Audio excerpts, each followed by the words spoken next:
Did you know that Tokio Hotel was casted as a band? Like Big Time Rush. Tom is actually a lover and prefers, finding the love of his life over one night stands. And the daddy of the group is George. Now do I have your attention? Yes, those were all lies, but the first part, many people still think is true. Welcome to my channel, and on this channel I react to the top music videos, songs you request, and everything and anything in between. I do enjoy reacting to Tokyo Hotel's music videos, but also after a while, just like with Snow the Project, I just felt I want to get to know them more.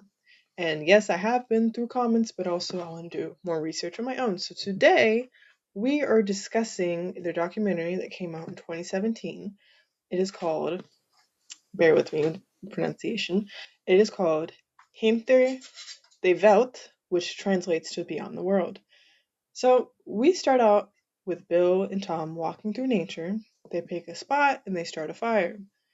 Now, this part isn't that long, and I don't know if it's really notable per se, but for me, it does feel like the scene is saying, sit down with us, we're about to tell you a story. And in my opinion, showing the brothers starting their campfire, interlacing that with clips of screaming fans, was giving horror movie. But that could be on purpose because, Bill does start talking about how back home there would be 50 people in front of his house every day. But it got so bad to the point where they were robbed.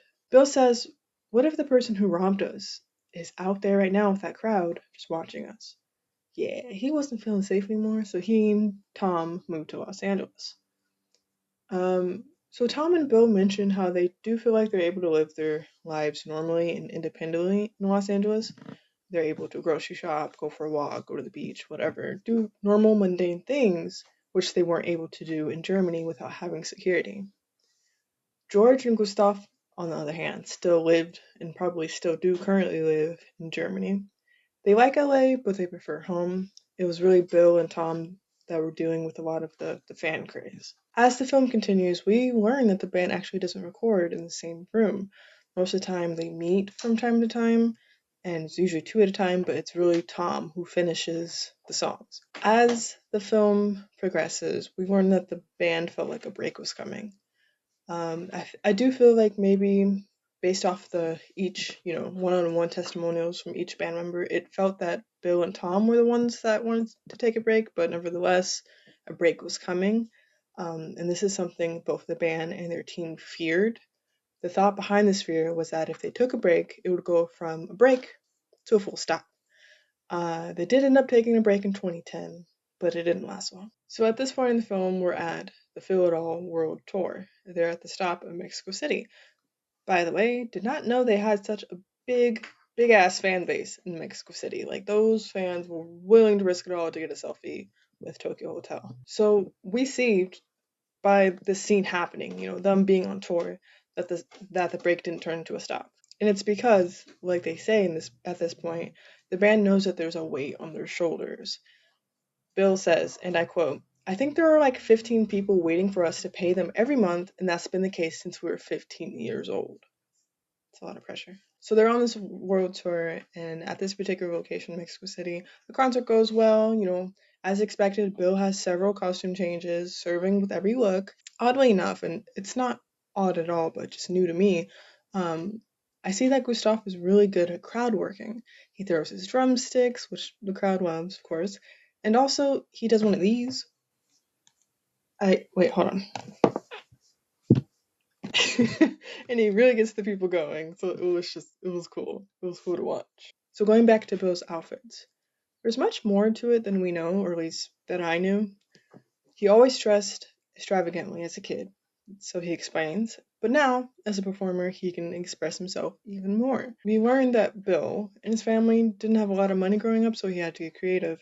He would make his own outfits with what he had, and it's noted that people think he's different and private when he's actually not, aka he's always been that girl. The way Bill expresses his creativity came with a cost, unfortunately. A PE teacher didn't want to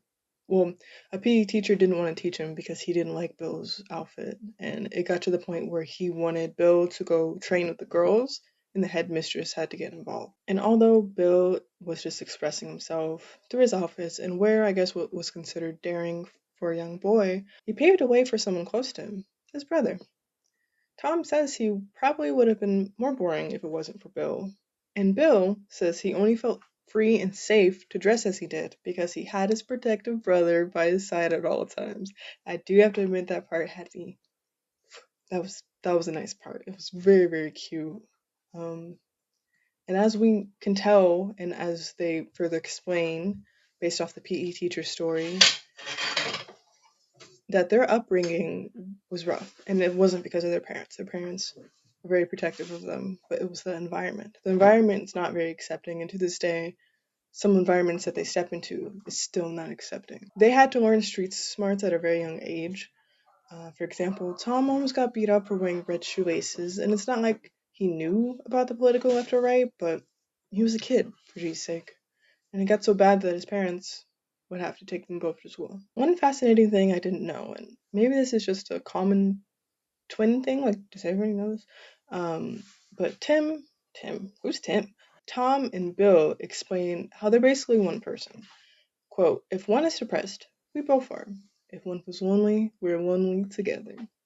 And they also say because of the strong bond that they have, it's very hard for them to have relationships because the partner has to be able to get along with the twin. So it's been an issue or non-issue for them. The main difference between the two is that Bill is more of the lover, and Tom could never find the love of his life, and he said that would be fine with him. So let's talk about the twins' influences and how Tokio Hotel came to be. So Bill grew up listening to the pop German singer Nena, while Tom listened to Aerosmith. And funnily enough, Bill actually didn't originally think he was talented. He just sang because it was fun. And Tom would make beats on his keyboard, and Bill would sing into it. And as they're discussing this, Bill just says like it was kind of a shitty structure, but this that was our foundation. They didn't have a plan, and Bill didn't know what kind of singer he wanted to be. In the beginning, others told Bill he could be better, but he didn't care. He wanted to perform and to entertain. And entertain they shall, but where does the rest of the band come? This word I can't pronounce. I tried it. That's the venue. That's the venue name. So this venue, anybody and everybody could perform there, talented or not. And Gustav and George at this point had met in school, and they went to this venue seeking out a proper band. And that's where they met Tom and Bill. See, they weren't casted, it was fate. So as this band came together, they did have a vision of getting a record deal, as exemplified through the TV interviews they were doing. But before they were even called Tokyo Hotel, their first name was Devilish. They wanted a name that didn't need to be translated. And when they chose their current name, Tokyo Hotel, it wasn't because of Japan in any way. Well, allegedly. Well, okay, so in the interviews, it does say, like, oh, like, Bill's like, we didn't watch any animes, we didn't read mangas, so that's not the reason why it is Tokyo Hotel. But then some sources online did say that they chose the name Tokyo because of their love of the city Tokyo, and then Hotel because they're in and out of hotels a lot, being on tour. I don't know if that's completely true, because then again, this is a Tokyo Hotel movie made by Tokyo Hotel, so I would assume like Bill is more credible than the sites I found. So going back to the venue. So this venue where the boys met and became a band is also the same venue they were discovered. And with their new set team, they made their first single hit. You might have heard of it, Monsoon. That song, it rose in the charts, appearing on the German official media control single chart at number 15 on August 20th, 2005, and eventually reaching number 1 6 days later. So at this point, we learned that they're going on tour, and it's almost like it's interesting because as they're telling us how this band has come to be and how they began touring, in real time in the movie they are touring. So just keep that in mind. Oop, where'd I go? Hey, focus. There you go. I'm gonna just press the thing and hey, walk on my face. There we go. Yeah, so keep that in mind. They're reflecting as they're on their journey. So even though they're adults now, they do say that the band is still made of the 4 little kids from earlier who still feel the same when together for their first gig. And as they were growing their following, they did come to learn at a very young age, and just right away that when they perform, they should perform for their own festivals.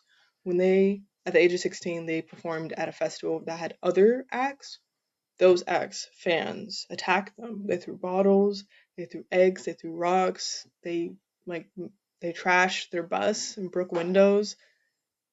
And mind you, they're 16 at the time. So they've been dealing with a lot of hate, whether if it's just because Bill dresses the way he does or Tom presents himself more masculine. They got haters left and right, and it really sucks. But also, this documentary kind of shows us that this is a story of resilience and success that they put together. For some reason, there are rumors that Tokyo Hotel is a machine, like casted as a band. I think this would be equivalent to nowadays being called an industry plan of some sort. But this documentary shows otherwise. This band is honest, authentic. Is this me counting? Honest, authentic, and hardworking. And their success was because of them. Like Bill and Tom mentioned, they can do tours, they can finish records, and they can do everything on their own.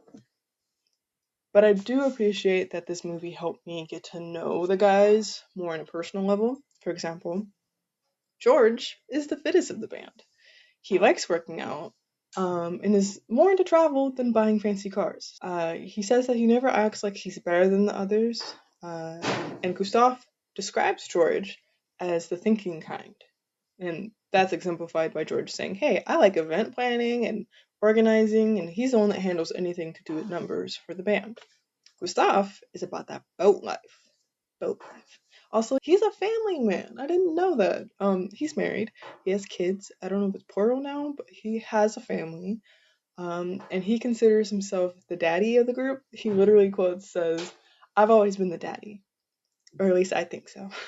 And I think that just means he's the nurturer of the band. And he does mention that his family is good at keeping him grounded, and that the twins handle the creative choices in writing, and he's reliable in the source where, in the sense where he shows up when needed, and he just trusts the twins with the creative aspects. Bill is a dreamy guy. He described as the dreamy guy. He writes the lyrics, takes care of all the visual parts. His songs about real experiences, real people, and he likes writing about moments.